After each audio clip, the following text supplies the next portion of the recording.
We are a spiritually alive, radically inclusive, and justice-centered community. And we are so glad you are here. My name is Don Preziosi, and I'm your Sunday associate this morning. I do have a few short announcements. First, our collection will be split between the ministries of Our Fellowship and Wind of the Spirit.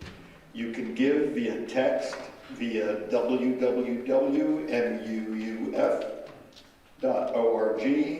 via cash or check in the basket, or checks can be mailed to 21 Normandy Heights Road. Second, today at 12:45 p.m. there are two activities happening. The meditation group will be meeting in room 205, and the lunch bunch will be meeting at Nona's Restaurant in Florham Park. If you like Italian food, I guess that's going to be a place to go. Third, Reverend Alison and her family are hosting our community Passover Seder in person once again. It will be Monday, April 18th, with a 5:30 p.m. gathering time, and it should be over by 8 p.m. We will provide a simple, delicious dinner and share in the story of Passover. RSVP as soon as possible to Realm or by email to Katie Julich, our administrator at admin@muf.org. And finally, I'd like to invite Candice Donaldson, the chair of our annual budget drive, to come forward and share a kickoff message.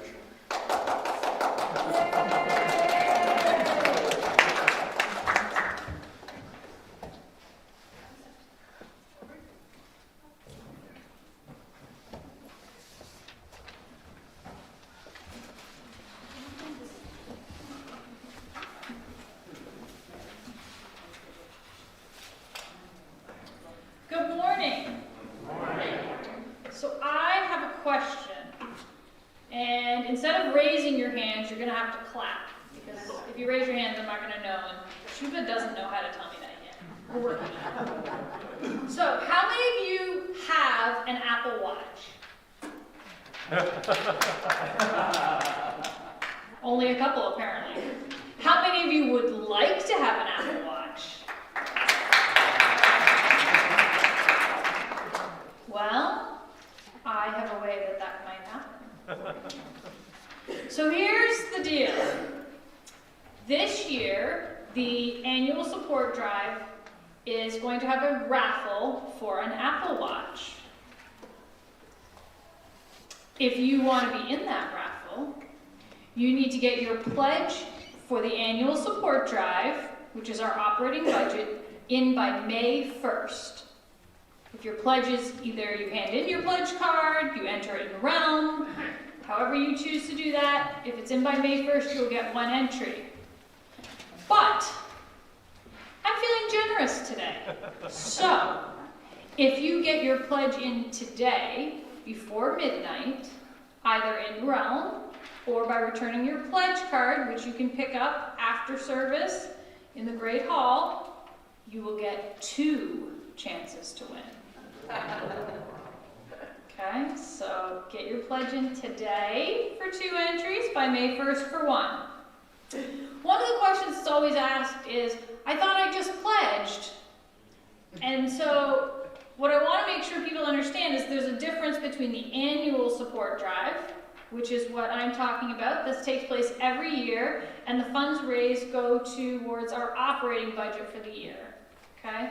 The other thing is the Deeper Roots, Wider Wings, currently moving forward, which many of you have given to or had a visit about, and if you haven't, let us know. We'll be happy to schedule a visit for you. But what we're working on today is our general operating budget. So that goes to support our day-to-day operations, like paying our electrical bills and things like that. Our staff salaries, so that we can have the wonderful staff that we have. Our children, youth, and adult programming. Social justice initiatives. It goes towards our property and building maintenance and beautification, which includes keeping our property looking nice, snow removal, basic upkeep. It goes towards religious education. All right. This year, we've been able to update and upgrade our technology so that we can have a wider reach and greater impact on our local and worldwide community. Our online and virtual presence continues to grow, and we're able to spread our message of love for the earth and all its inhabitants. If you didn't notice, our upgrades here in the sanctuary for our AV equipment and the cabinet to keep all of it safe and contained is nearing its completion, and the new cabinet is in the back. This coming year with the 2022-2023 budget, our aim is to begin implementation of the strategic plan, keep our staff salaries at a competitive rate and within the UUA recommended salary range for our area, and we want to continue work on the 8th principle. To do these things and more, we need your help. We need your pledges to help us attain our goals for the coming year and to maintain the programs and staff that we currently have. So please, get your pledges in for the year. You can enter them in Realm. It's already there, operating budget 2022-23. If you go to giving and click on pledge, it's right there, you can set it up. I encourage you to either do it via check or through a your checking account. But if you do need to do it through a credit card, I encourage you to add a little bit to help cover those fees. If you have any questions, concerns, you don't understand something, please feel free to reach out. I'll be in the Great Hall after service, but you can always reach me via email as well at stewardship@muuf.org. Thank you, and get your pledges in, and I wish you the best of luck in winning the Apple Watch. Thank you.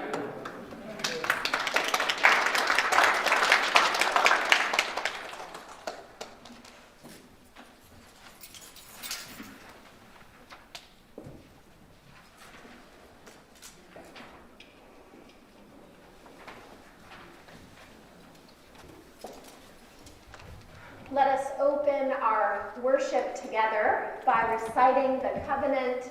The words are by James Philip Lake as we light our chalice together.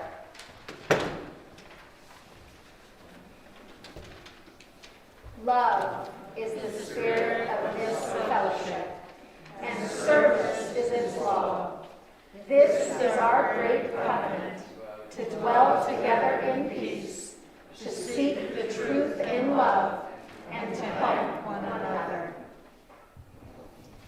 now I invite you to join in our opening responsive reading, which kicks off the theme of today's service. And Don and I will be reading it with you.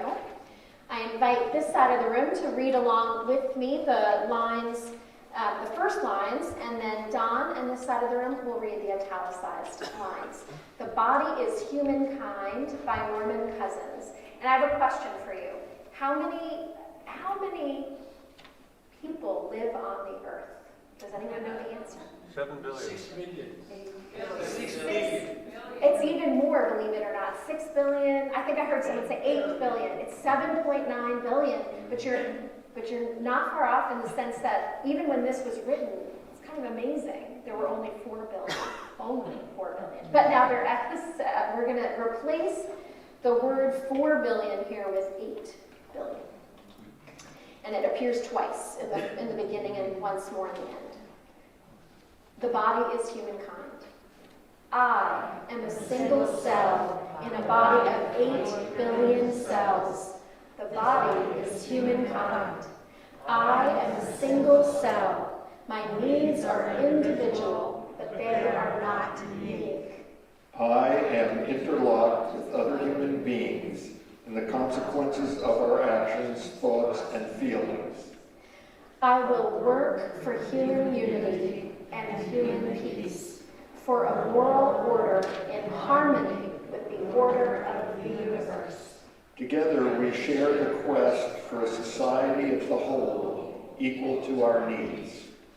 A society in which we need not live beneath our moral capacity, and in which justice has a life of its own.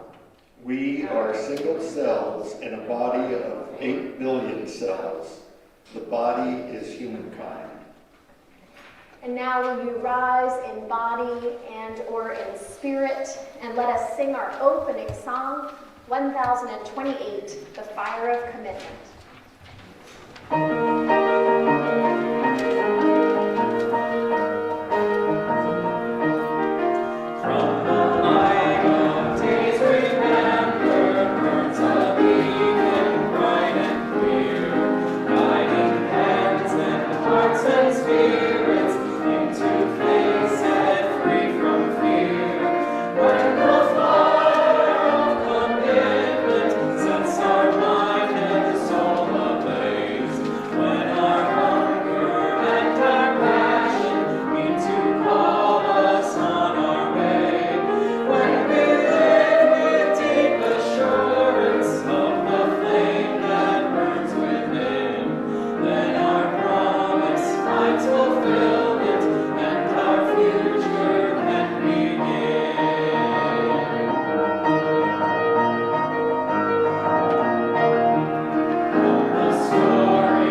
practicing stuff up in his office, and he was playing that song, and I felt so motivated and passionate. I don't know, this morning. It was wonderful.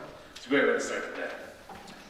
Our Time for All Ages is a book, and we'll talk about it, called What We'll Build by Oliver Jeffers. What shall we build, you and I? Let's gather all our tools for a start. For putting it together and taking apart. Let's build a door where there was none. We'll build a house to be our home. I'll build your future and you'll build mine. We'll build a watch to keep our time. We'll build some love to set aside and build a hole where we can hide. A fortress to keep our enemies out with higher walls for when they shout.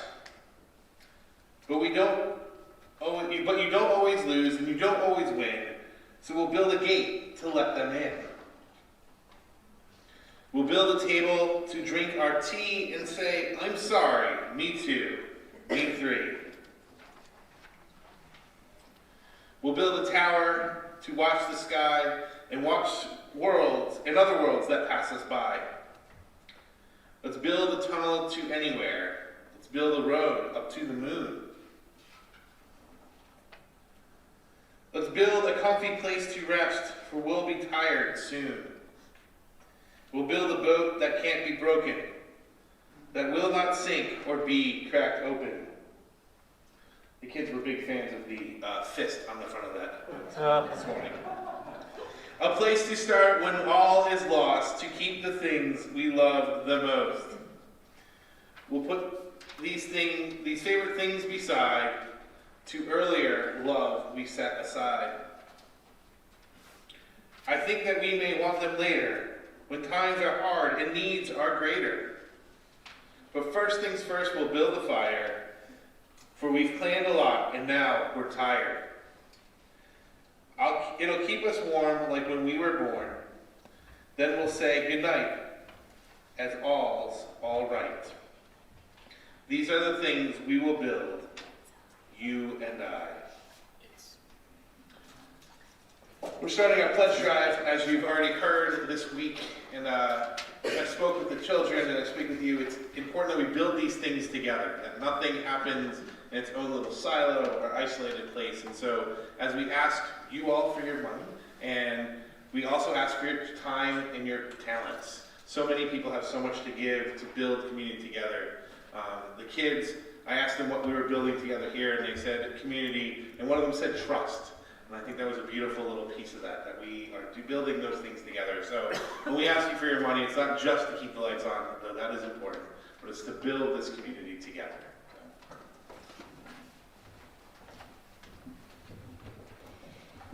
Just a reminder that our offering this morning is going to be split, as it is every week, with a worthy organization in our community. And today, the offering is split with Wind of the Spirit, an immigrant advocacy and resource collective that makes a big difference here in Morristown and Township and throughout the county and really throughout the state. So thank you for your generosity. It makes a difference.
terms. Today's reading is from The Religion of the Spirit by Ulysses G.B. Pierce. The obligation and the peril of the religion of the Spirit lie in its inclusiveness. It is so easy for us to say, the world is my country, to do good is my religion. Very well, the world is your country. Will a letter reach you at that address? To do good is your religion, and what specific good thing are you able to do? I recognize, the Spirit says, good in all churches. I do not wish to limit myself to the communion of any sect. Very well. How many churches can you attend at the same hour? There is danger that we shall be not only broad in our thinking, but thin in our thinking. We have sometimes felt that the liberal mind would almost rather be considered sinful than to be accused of being narrow. I think the word narrow with us takes the place of the word devil. Our chief concern is not to be broad, it is to be true. We need not have any fears of being narrow. The thing we need to fear is being shallow. We do not need so much latitude in our faith as we do longitude. We need to get our bearing, to know what we are, and to know that we are a body of free-thinking and free-worshiping people.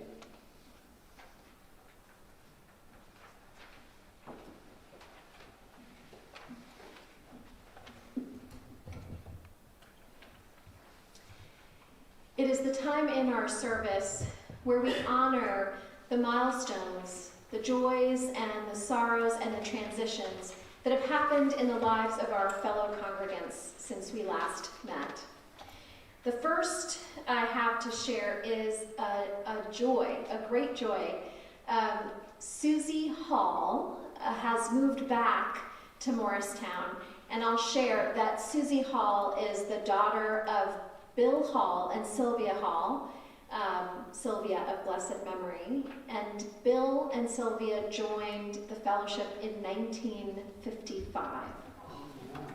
So some of you may remember the Hall family well, and Bill comes when he can, and Susie is thrilled to be back here in this place that she grew up, and the whole Hall family are and her brother Bill is also around too. But so please welcome her back. She was in the first service today, but I know a number of you know the Hall family, and so be sure to welcome Susie when you see her next.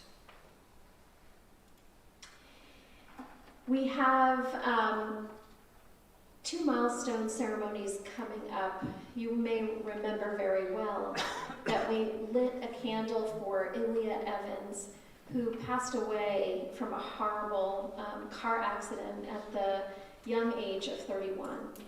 And Ilya is another beloved who grew up here. And I want you to know that we will be celebrating his memorial service here on April 23rd with his parents, Carolyn and Bob Evans. And all of our members and friends are encouraged to attend, and we will also have a Zoom link. The Wheel of Life will be going out shortly. We also lit a candle for Sarah Dundas, a beloved member of our fellowship, who was also a teacher in Morristown. And Sarah Dundas's memorial service will be held here on May 28th at 1 p.m. Again, there will be a Zoom link as well, and members and friends are encouraged to attend. And then I wanted to repeat the milestone I took quite a bit of time to share last week at the end of the service, because I did hear that there were, some people came today that had not heard. I shared the news that I have been selected as the next candidate for senior minister at the First Unitarian congregation in Portland, which is quite an honor. I'll be following Bill Singford, who's the minister there right now, and well, there'll be a candidating week, May 15th to the 22nd. And I will be here through the next few months. That starts on August 1st. And for those of you that are new to the fellowship, here is something I want you to know. The average tenure of ministers in general and Unitarian Universalist ministers is 7 years. And I have been here for 17 years because this is a fantastic community. It is an incredible place to give your heart to. And I'll just make this announcement, which is Asher has shared with me that when he grows up, he's going to move back to Morristown in about 10 years, he says. And he hopes that you'll welcome him back if he does. And I told him that you would. He was worried, I have to say. There were tears that you might not. And I said, not only that, I'm sure we can visit. So to the new folks, this is such an incredible place to give your heart to. And I know I'll leave a part of my heart here because it is. So you come at a perfect time. This is going to be a time of discernment. So new people or people coming back will have an opportunity to help really shape the future of the fellowship, help choose the next senior minister. And our strategic plan is kicking off. So there are so many ways to volunteer. And it's really an exciting time to be here. And we're opening our new edition of the Deeper Roots, Wider Wings campaign that was referenced earlier within 2 years. So that feels, just feels really exciting. So know that you're walking in at just the right moment, if now is when you're walking in. I invite you into a time of reflective meditation and prayer.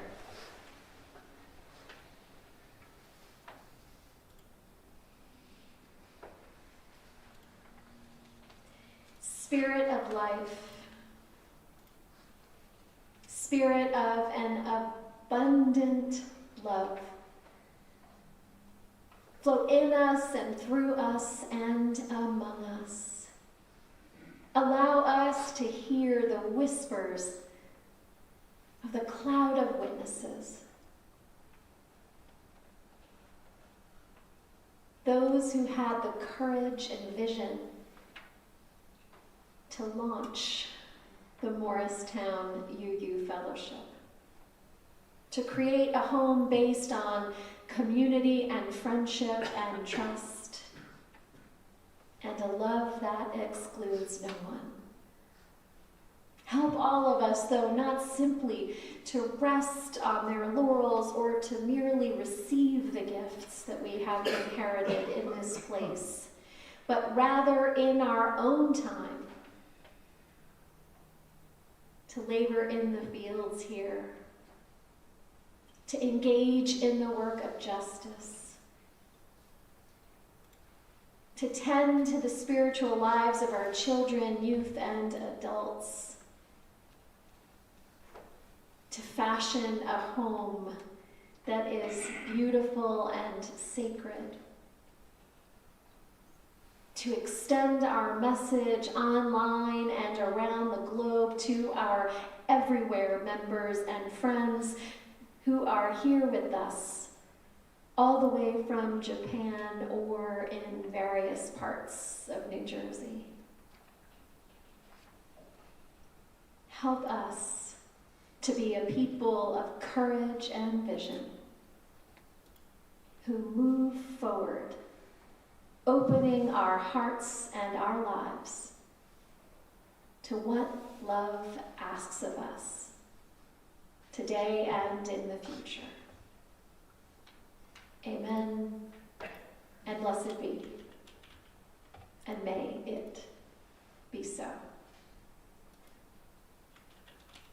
Let this be a house of peace, of nature and humanity, of sorrow and elation. Let this be our house, a haven for the healing, an open room for question,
My experience of the divine is that it is a presence that moves through the hearts, minds, hands, and souls of human beings.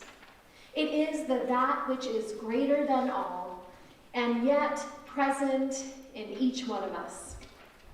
God is the love which transcends the boundaries of our individual lives and knits us together in one human family.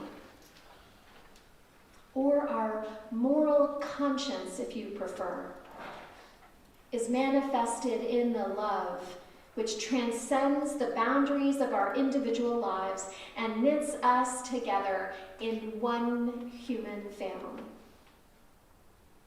Nay, it is the love which reaches even beyond that, which beckons us into seeing our place in the context of the greater whole, in the context of all life on earth, as well as in the context of the entire cosmos.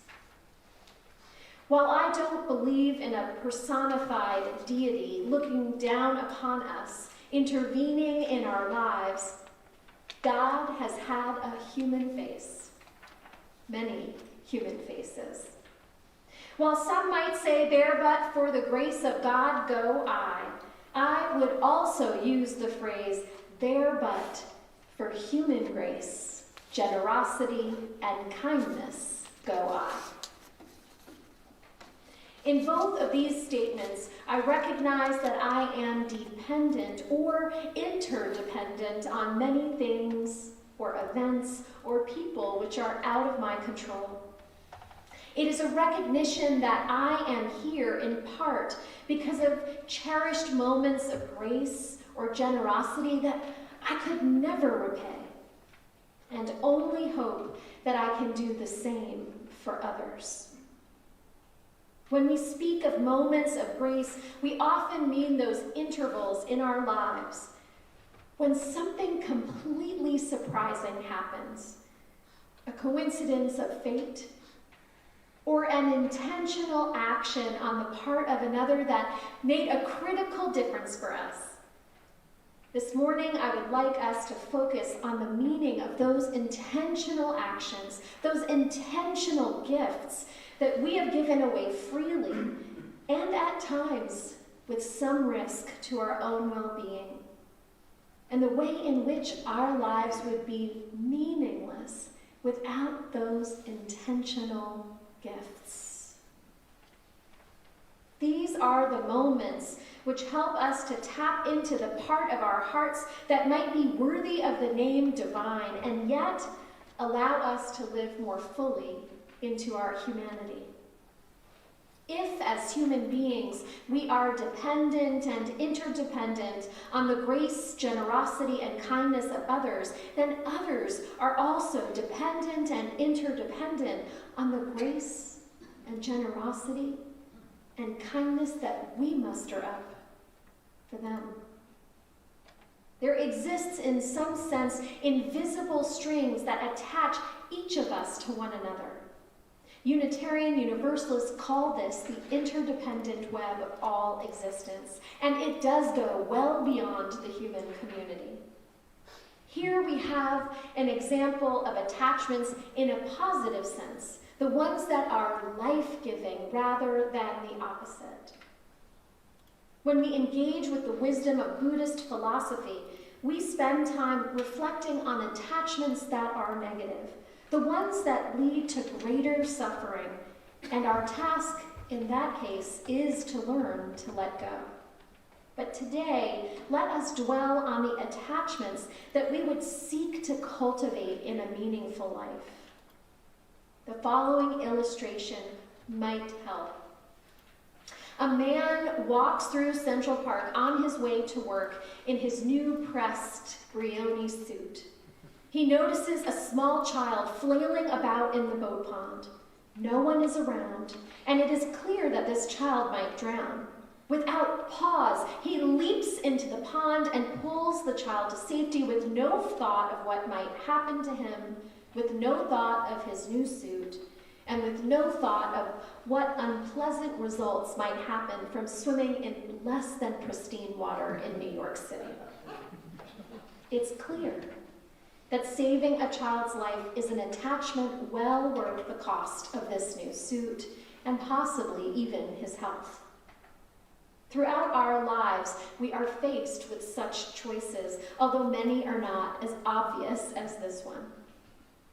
The truth is that many of us have also had experiences of, quote, choosing our suits over the greater good. Maybe we don't see the child drowning. Maybe we don't see that what we have is needed to help. A more difficult scenario comes about when I have to choose between whether or not to buy a new suit or to give that same dollar amount away to an organization that helps children, gives them access to health care, education, or nourishing food. My point this morning is not to suggest that purchasing clothing is a negative thing, only to bring into sharp relief that we are choosing what to attach ourselves to all of the time. How we spend our hard-earned or inherited dollars is one sign of this, and how we spend our time is another.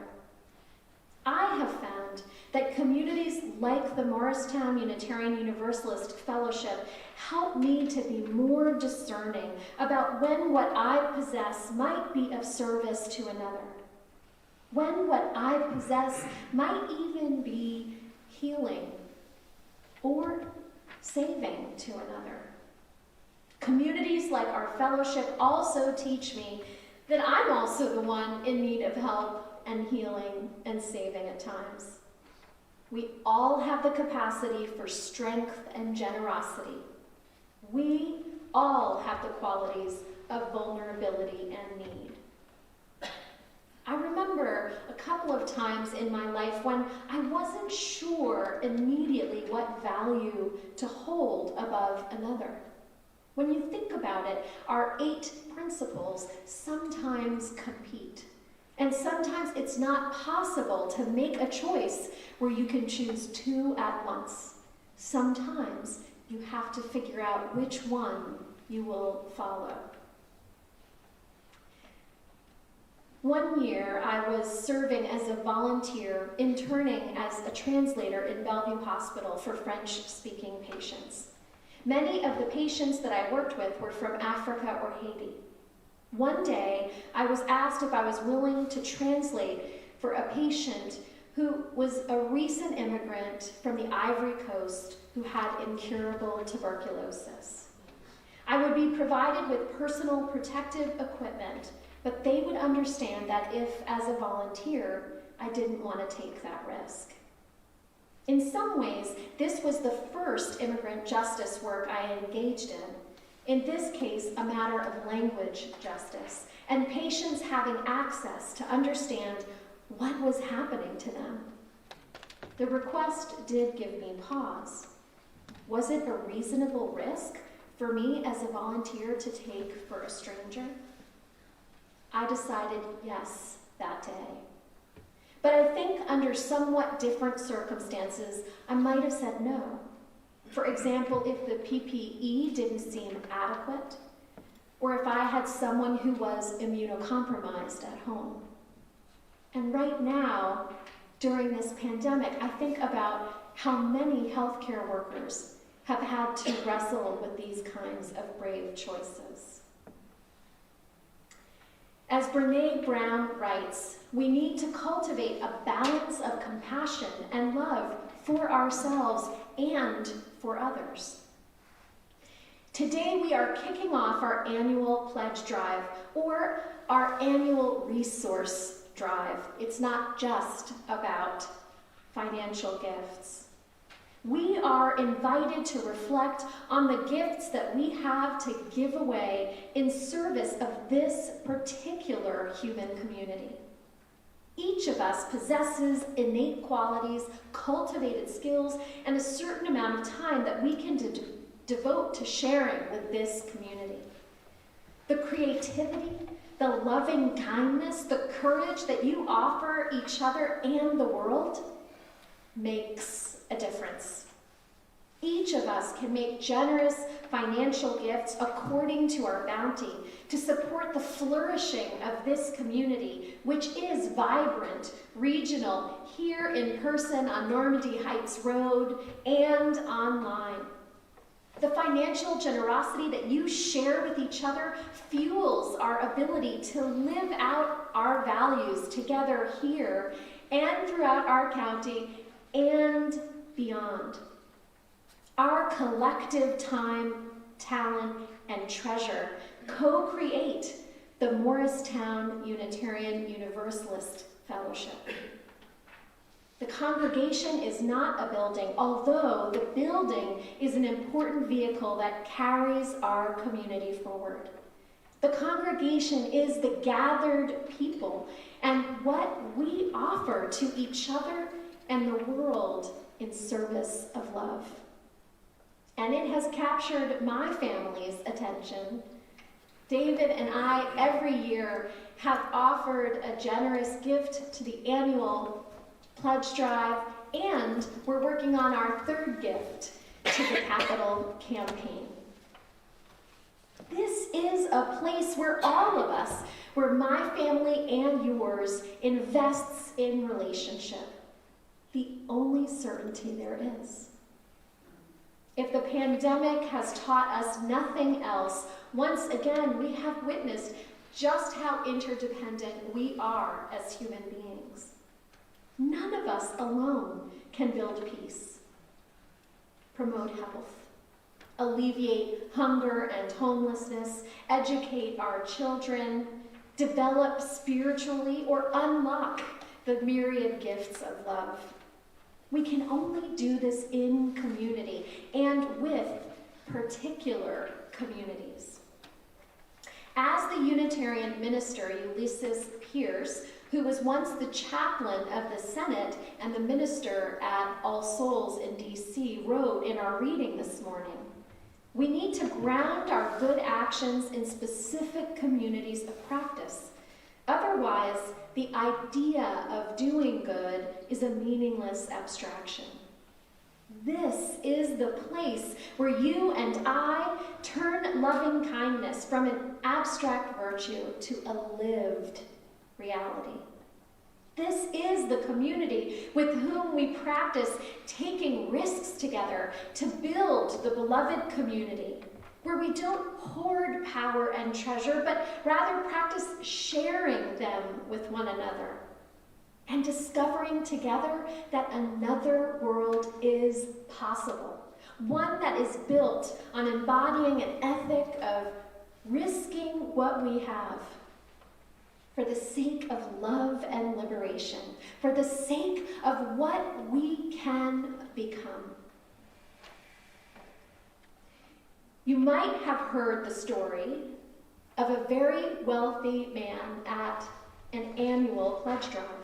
He stood up in a pew in his congregation and shared this: "I am very rich, and I attribute it all to the rich blessings of God in my life.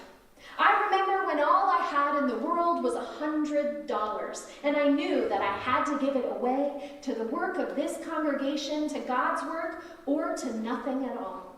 So at that moment, I decided to give my entire savings to God. And I believe God blessed that decision, and that is why I became a rich man." There was an awed silence at such an incredible gift.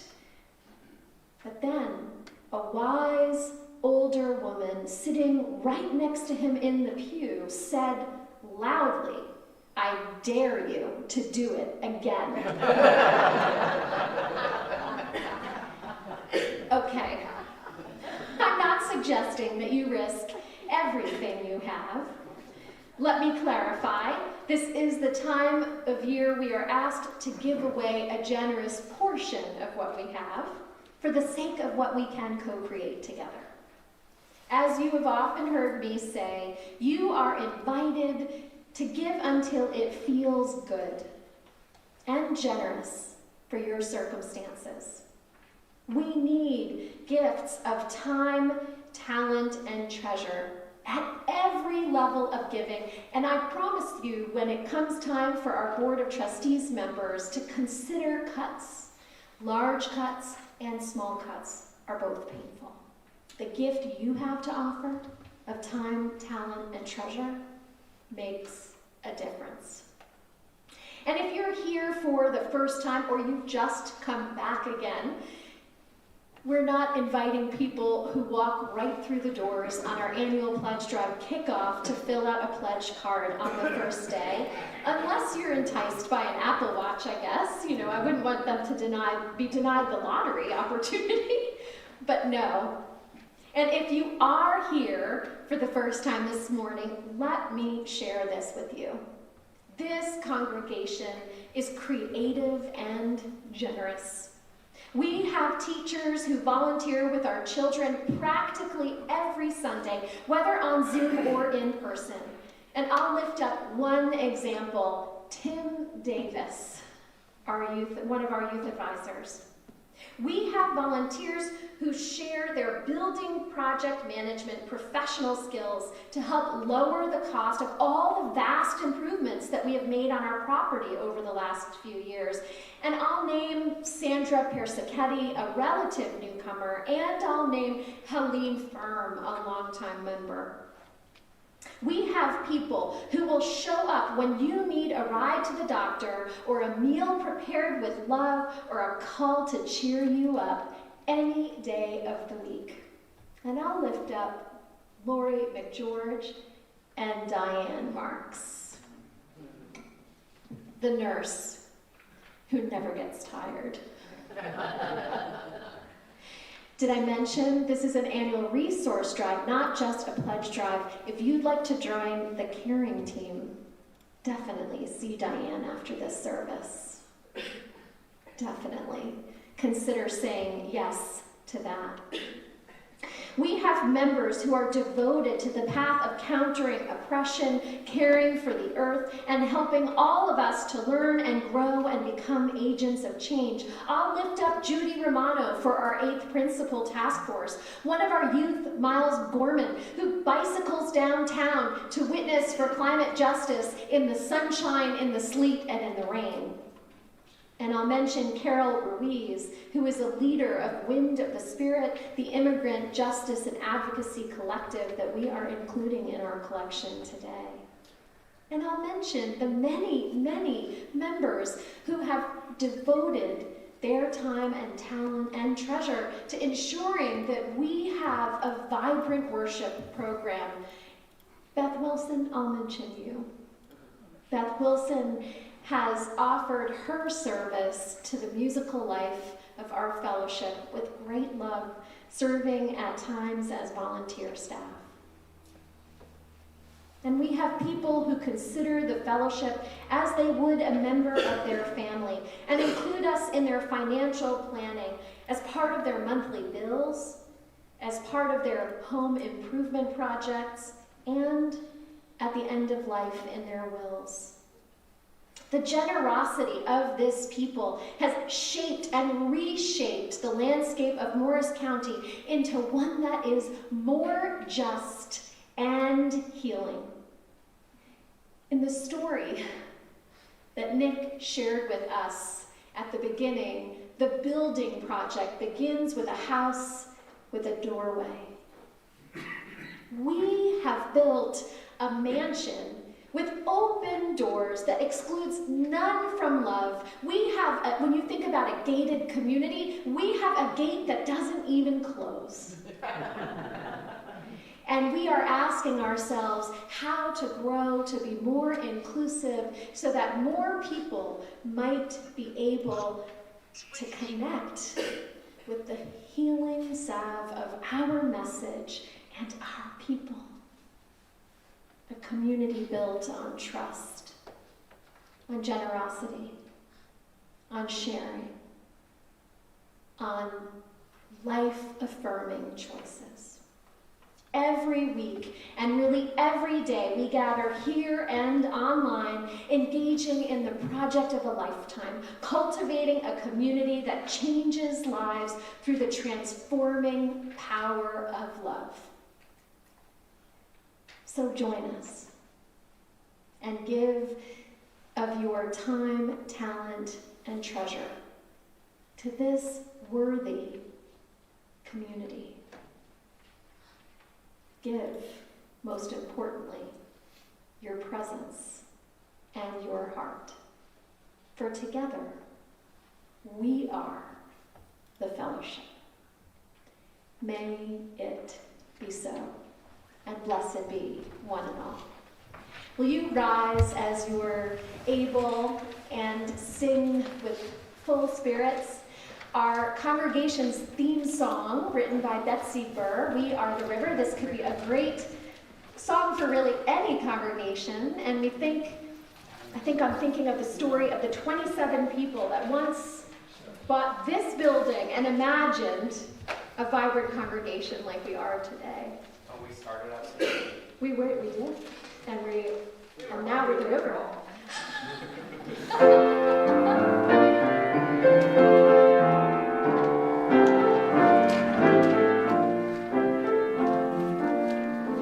Oh, we started out so small, we were hardly there at all. We are the river flowing on, and in just a little while, we have covered many a mile. We are the river flowing on.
only one, but still I am one. I cannot do everything, but still I can do something. And because I cannot do everything, I will not refuse to do the something I can do. We extinguish the flame of our chalice, but not the warmth of our community, nor the aspirations and the deeds that we enact together to make love visible right here and around the world. These we hold in our hearts until we meet